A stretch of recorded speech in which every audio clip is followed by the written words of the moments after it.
Baik, Bapak Ibu dan rekan-rekan semuanya, saat ini kita akan mulai untuk evaluasi dan review Growing Together di bulan April ini, nah, yang akan saya sampaikan sendiri. Nah, ini dari segi peserta dan diskusi ya, Bapak Ibu. Peserta itu awalnya ada 78 peserta di bulan Maret ini dengan dua grup yang kita buka ya, GT1 dan GT2. Lalu selama sampai hari ini ada 7 peserta yang keluar dari grup ya, dari dua grup ini ada 7 peserta yang keluar. Lalu ada peserta yang tidak berbagi diskusi itu ada 15 totalnya dari Growing Together GT1 ada 7 orang dan Growing Together 2 ada 8 orang yang belum sama sekali bergabung dalam diskusi. Lalu total respons yang masuk ini wah, ada ketimpangan nih di Growing Together 1, di GT1 itu ada 458 chat. Ini kami tulis ya. Ini kami data ini kami tulis sampai diskusi hari kemarin. Jadi hari kemarin, hari ini belum kami masukkan. Jadi ini sampai hari kemarin itu ada 458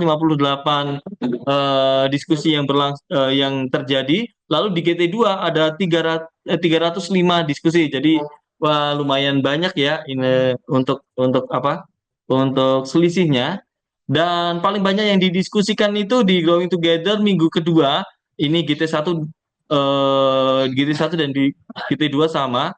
Ya di GT1 ada 164 respons ini diskusi selama minggu kedua kemarin. Lalu di GT2 ada 167 respons dari diskusi minggu 2. Jadi yang paling banyak didiskusikan atau yang paling menarik didiskusikan tuh dengan tema pro dan kontra disiplin rohani digital. Wah, ini dari peserta dari GT1 ini yang kami anggap peserta yang paling sangat aktif ya. Jadi ada aktif, ada sangat aktif, aktif dan minimalis. Ini yang sangat aktif dalam mengikuti diskusinya. Di Growing Together 1 itu ada Ibu Deborah Rina, ada Pak Roy Salamoni, ada Ibu Grace Chandra. Yang lainnya itu ya ada yang aktif, tapi yang lainnya itu ada yang minimalis atau belum aktif sama sekali. Di peserta Growing Together 2 itu yang sangat aktif dalam mengikuti diskusi ini ada Bapak Andi Darmaji, ada Ibu Ruth Lodiana, dan ada Bapak Ferry Chan. Ini yang sangat aktif. Yang lainnya aktif, tapi juga ada yang belum aktif sama sekali. Lalu kita masuk evaluasi ya. Ya tadi sudah di-spill di slide sebelumnya. Ada 7 peserta yang keluar dari Growing Together 1 itu ada 2 orang yang keluar. Lalu Drawing Together 2 ada 5 orang yang keluar, jadi totalnya ada 7 peserta yang keluar selama diskusi yang berlangsung hingga hari ini. Harapannya ini nanti tidak ada yang keluar lagi ya. Harapannya masih bisa bertahan dan masih aktif dalam diskusinya.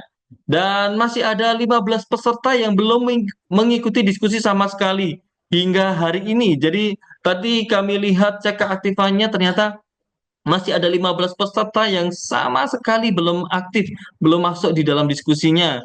Growing Together satu ada 7 peserta yang sama sekali belum aktif. Di Growing Together 2 ada 8 peserta yang sama sekali belum mengikuti diskusi. Harapannya masih ada waktu. Ini hari ini, Jumat dan Sabtu 3 hari untuk bisa bergabung di dalam diskusinya. Tidak apa-apa, silahkan bisa bergabung dalam diskusinya. Dan selain itu juga ini masih banyak juga sebelumnya masih banyak juga peserta yang keaktifannya di bawah 5 selama diskusi berlangsung hingga hari ini. Jadi Growing Together 1 ya ada 9 peserta, Growing Together 2 ada 7 peserta. Jadi hampir 4 minggu ini masih kurang dalam diskusinya. Mari kami undang untuk bisa meningkatkan kembali diskusinya, berdiskusi bersama rekan-rekan yang lainnya. Lalu keaktifan diskusi didominasi orang-orang tertentu saja, jadi belum semuanya merata ya dalam diskusinya sehingga diskusi belum merata untuk semua peserta baik dia dalam grup Growing Together 1 maupun grup Growing Together 2. Lalu ya tadi sudah saya spill juga terjadi perbedaan jumlah diskusi yang signifikan yang besar antara Growing Together 1 dan Growing Together 2. Growing Together 1 jumlahnya hingga sampai saat ini ada 458 hingga hari kemarin ya ada 458 dan Growing Together 3 ada 305 diskusi. Ya, harapannya ini masih bisa ditingkatkan lagi. untuk diskusinya. Dan kita masuk di dalam selanjutnya, yaitu masuk dalam review diskusi bulan Maret. Ada 4 tema, ada tema besarnya, yaitu digital spiritual disiplin. Ada 4 topik yang kita bahas dalam 4 minggu diskusi ini. Dan di minggu yang pertama itu di tanggal 3 sampai 8 Maret itu kita mendiskusikan tentang topik artis spiritual disiplin. Lalu yang minggu yang kedua 10 sampai 14 Maret itu tentang pro dan kontra disiplin rohani digital. Dan di minggu yang ketiga ada tanggal 17 sampai 22 Maret itu membahas terkait topik digital tools dan opportunities. Dan yang di minggu yang keempat yang saat ini masih berlangsung tanggal 24 sampai 20 sampai 29 Maret nanti atau hari Sabtu besok, tema kita minggu ini tentang komitmen disiplin rohani digital. Ya itu ya, ada 4 topik yang kita bahas dan kita akan masuk dalam review setiap topik-topiknya. Nah, untuk topik pertama ada dalam setiap minggu ya, dalam setiap topik itu ada 3 pertanyaan yang kita diskusikan bersama. Dan untuk topik satu tentang arti spiritual disiplin, untuk pertanyaan pertama, itu kan tentang apa yang Alkitab ajarkan mengenai disiplin rohani. Disiplin rohani seperti apa yang terdapat dalam Alkitab, sertakan juga ayat-ayat yang relevan. Jadi, dari kesimpulan diskusi ini, dari kesimpulan diskusi baik GT1 dan GT2, dapat disimpulkan bahwa disiplin rohani adalah kebiasaan atau latihan yang menolong orang percaya semakin dekat dengan Tuhan dan hidup sesuai dengan kehendaknya, seperti doa, membaca firman, berpuasa, persekutuan, pelayanan, pertobatan, pemberian kesaksian, dan yang lain-lain, yang harus dilakukan dengan kasih, ketekunan, serta bergantung pada Roh Kudus agar tidak menjadi rutinitas legalistik saja. Jadi ini yang didapatkan Bapak Ibu mengenai apa yang diajarkan dalam Alkitab ya mengenai disiplin rohani, dan sudah disebutkan juga terkait contoh-contoh disiplin rohani yang terdapat di dalam Alkitab. Dan ini juga kemarin sempat didiskusikan bahwa hal ini juga yang sudah dilakukan oleh peserta terkait disiplin rohani. Lalu yang pertanyaan yang kedua ini didiskusikan hari Rabu dan Kamis. Buatlah daftar disiplin rohani apa saja yang pernah Anda praktekkan hingga saat ini. Lalu berdasarkan pengalaman tersebut, pelajaran berharga apa yang Anda dapatkan? Apa tantangan terbesar yang Anda temukan dalam menjalankannya dan bagaimana cara Anda mengevaluasinya? Nah, untuk daftar disiplinnya itu tadi sudah disebutkan ya di slide selanjutnya. Jadi saat ini terkait pelajaran, saya tidak akan mengulang di apa yang sudah disebutkan. Saat ini terkait pelajaran yang didapatkan berdasarkan diskusi dari peserta baik GT1 dan GT2 dapat disimpulkan bahwa disiplin rohani bukan sekadar rutinitas, tapi jalan untuk semakin dekat dengan Tuhan, bertumbuh dalam iman dan mengalami damai sejahtera serta perubahan hidup. Nah, terkait tantangan ya, meskipun tantangannya banyak seperti kesibukan, distraksi, dan kelelahan sering muncul, ada beberapa solusi yang diberikan, yaitu seperti pengelolaan waktu yang bijak, komunitas pendukung itu serta refleksi dan doa itu dapat mempertahankan konsistensi di dalam melakukan disiplin rohani ini. Jadi terima kasih Bapak Ibu yang sudah berdiskusi bersama, dan puji Tuhan kita bisa mendapatkan kesimpulan yang baik dan mari kita aplikasikan. Lalu di pertanyaan ketiga hari Jumat dan Sabtu itu tentang ini ya, setelah mengevaluasi disiplin rohani kita atau selama ini, langkah praktis apa saja yang bisa dilakukan untuk meningkatkan, terutama di tengah kemajuan teknologi digital ini? Ya, hasil kesimpulan dari 2 grup ini, disiplin rohani pada era digital dapat diperkuat dengan menetapkan jadwal doa dan saat teduh, dan memanfaatkan teknologi secara positif, berpuasa dari media digital. Ini khususnya bagi peserta kemarin, bagi peserta yang selama ini memang sudah kecanduan sekali ya dengan alat-alat digital, jadi perlu mengadakan puasa dari media digital selama beberapa saat, lalu berbagi firman Tuhan melalui media sosial dan bergabung dalam komunitas rohani. Namun tetap diperlakukan konsistensi ya, jadi tidak hanya sekadar kalau orang Jawa itu saknyet atau bolong-bolong lah seperti itu, tapi perlu konsistensi, pengendalian diri, serta kewaspadaan dalam penggunaan teknologi agar tidak sekadar menjadi konsumen konten rohani, tetapi juga menjadi pelaku firman. Jadi kita tidak hanya sekadar untuk menjadi konsumen saja, tetapi harus kita kerjakan juga firman Tuhan itu dalam kehidupan kita. Ya itu terkait topik yang pertama, kita masuk di dalam topik yang kedua di minggu yang kedua tentang pro dan kontra disiplin rohani. Nah, ini ada 3 pertanyaan juga yang kita diskusikan. Untuk pertanyaan pertama hari Senin dan Selasa, ini menurut Anda, apakah hasil evaluasi dan kondisi disiplin rohani Anda saat ini, berdasarkan sharing Anda minggu lalu, ini berarti di topik yang satu ya, dipengaruhi juga dengan perkembangan teknologi atau budaya di era digital saat ini. Mengapa? Nah, ini dari pertanyaan ini, dari diskusi yang sudah terjadi baik di GT1 dan GT2, itu akhirnya dirangkum bahwa teknologi itu mempermudah akses ke sumber rohani, ya betul ya. Jadi dengan adanya teknologi kita semakin mudah ya untuk mendapatkan sumber-sumber rohani atau sumber-sumber bahan untuk kita bisa melakukan disiplin rohani dan memperluas jangkauan pelayanan ya. Karena dengan alat adanya teknologi ini pelayanan kita sudah tidak terbatas lagi oleh ruang dan waktu karena bisa kita lakukan kapan saja dan di mana saja, tetapi juga dapat membawa tantangan. Nah, ini tantangan yang dihadapi seperti distraksi dan ketergangguan yang dapat menghambat disiplin rohani. Betul, kemarin sempat didiskusikan juga bahwa ya alat-alat digital ini ternyata kalau kita tidak hati-hati ketika kita mau melakukan disiplin rohani, ternyata ada gangguan. Notifikasi tiba-tiba muncul dan ada keinginan untuk apa? Membukanya, lalu hal lainnya yang ini ya cukup bisa mengganggu dalam disiplin rohani kita.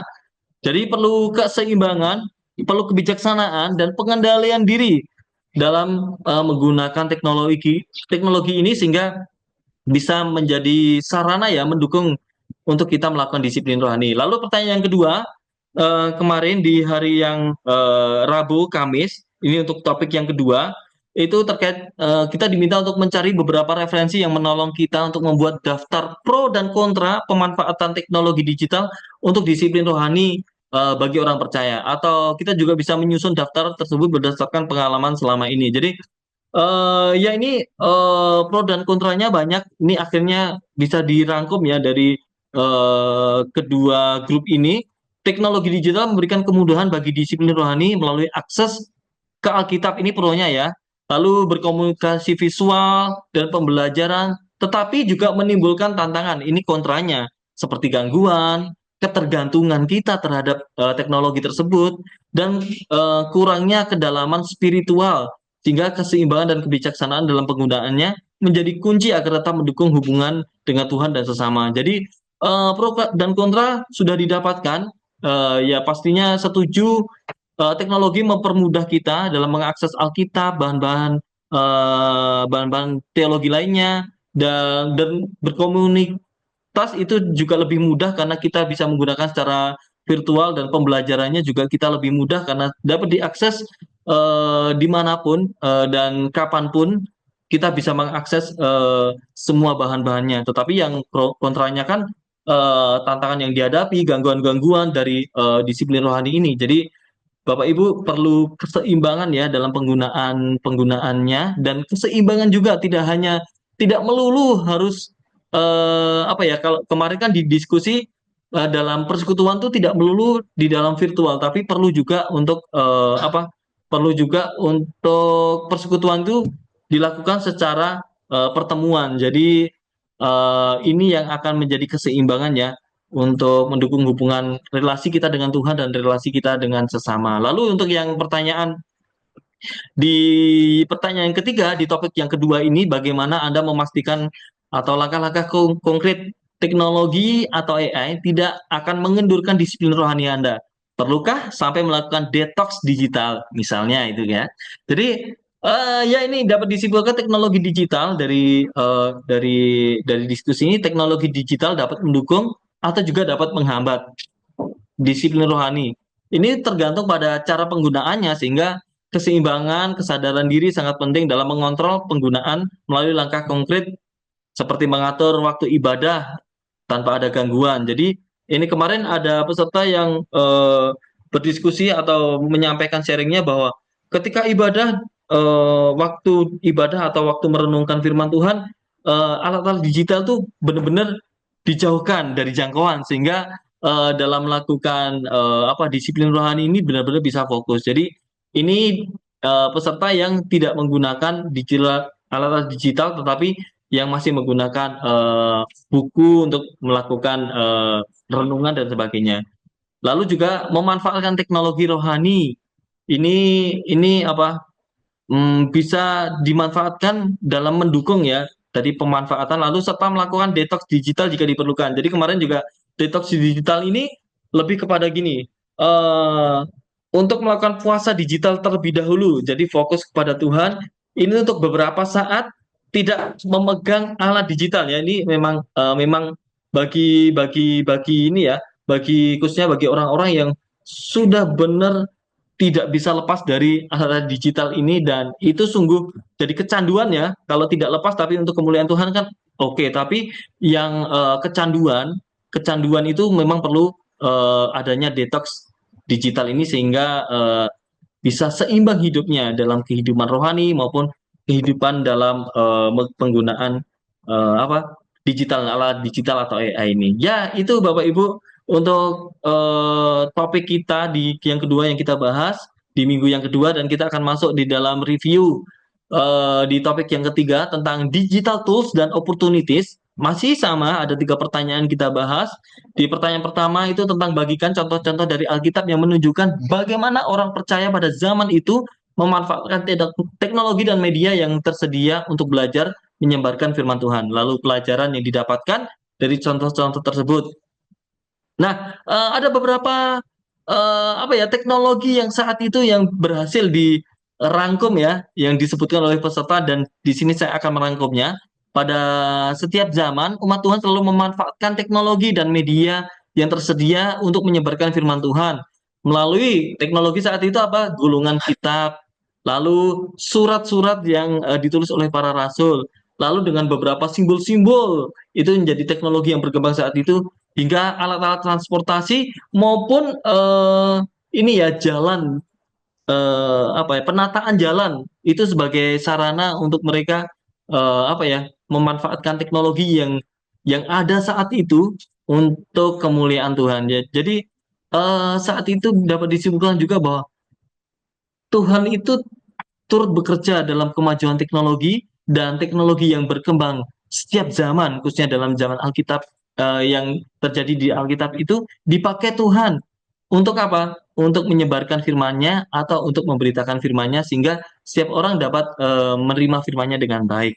Nah, prinsip ini tetap relevan hingga saat ini, pelajaran untuk saat ini ya, di mana kita dipanggil untuk menggunakan teknologi secara bijak dalam pemberitaan Injil dan pembelajaran iman kita kepada Tuhan. Ya, seperti itu untuk diskusi pertanyaan yang pertama, lalu kita masuk pertanyaan yang kedua tentang bagaimana alat-alat digital seperti yang berkembang saat ini ya, Alkitab GPT, aplikasi Alkitab, software Biblika, atau alat-alat digital atau AI lainnya dapat membantu kita dalam menjalankan disiplin rohani. Lalu kemarin juga setiap peserta diminta untuk menceritakan pengalaman unik dari hal ini.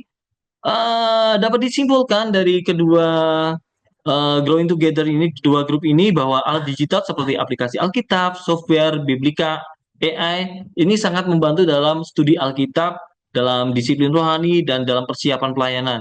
Tetapi penggunaannya harus bijak dan tidak menggantikan ketergantungan kepada Roh Kudus agar bisa bertumbuh dalam iman dan yang sejati. Jadi ya ini setuju sekali dari hasil diskusi ini bahwa semua alat-alat digital, aplikasi AI, software semuanya adalah alat untuk kita bisa menolong kita untuk kita bisa studi Alkitab, disiplin rohani maupun dalam persiapan pelayanan yang akan kita lakukan. Tetapi juga kita tidak boleh tergantung dari semua alat itu. Kita tetap harus mengandalkan Roh Kudus untuk kita bisa tetap bertumbuh di dalam pengenalan akan Tuhan yang sejati. Karena sejatinya Roh Kudus itu yang akan menolong kita untuk kita boleh mengenal firman Tuhan dan mengenal Tuhan meskipun kita menggunakan alat-alat digital tersebut. Jadi jangan hanya mengandalkan alat tetapi Roh Kudus itu yang terutama untuk jadi pemimpin kita dalam belajar firman Tuhan. Lalu kita masuk dalam pertanyaan yang ketiga yang didiskusikan di hari Jumat dan Sabtu. Ini kita diminta untuk membagikan tips dan trik untuk mendorong Gen Z atau Gen Alpha dalam menggunakan alat digital atau AI untuk melakukan disiplin rohani pada era saat ini, ya era yang berkembang saat ini ya. Bagikan pula tantangan yang dihadapi dan apa saja solusi sesuai dengan pengalaman masing-masing peserta.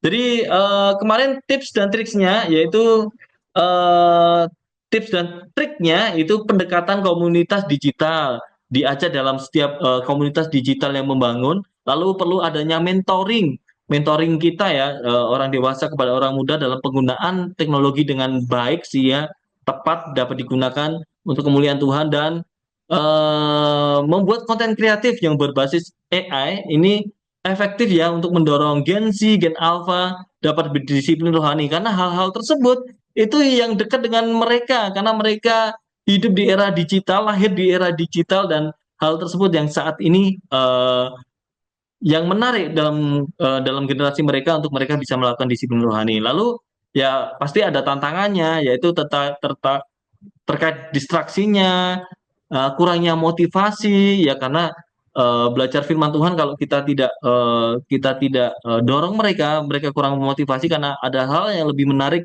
dari alat digital ini yang bisa mereka lakukan dan kesenjangan generasi ya ini kita ya kita apalagi generasi saya generasi Ibu Evi dengan generasi Gen Z dan apalagi generasi Gen Alpha saat ini kan terjadi kesenjangan ya kesenjangan generasi ini yang membuat kadang aduh yang tua sendiri kurang paham terkait teknologi yang berkembang saat ini jadi itu menjadi kesenjangan ya solusinya yaitu seperti pembuatan games atau permainan-permainan yang menarik untuk mereka lalu pendampingan yang relevan dengan kehidupan mereka, jangan pendampingan yang relevan dengan generasi seperti generasi si pendamping tersebut.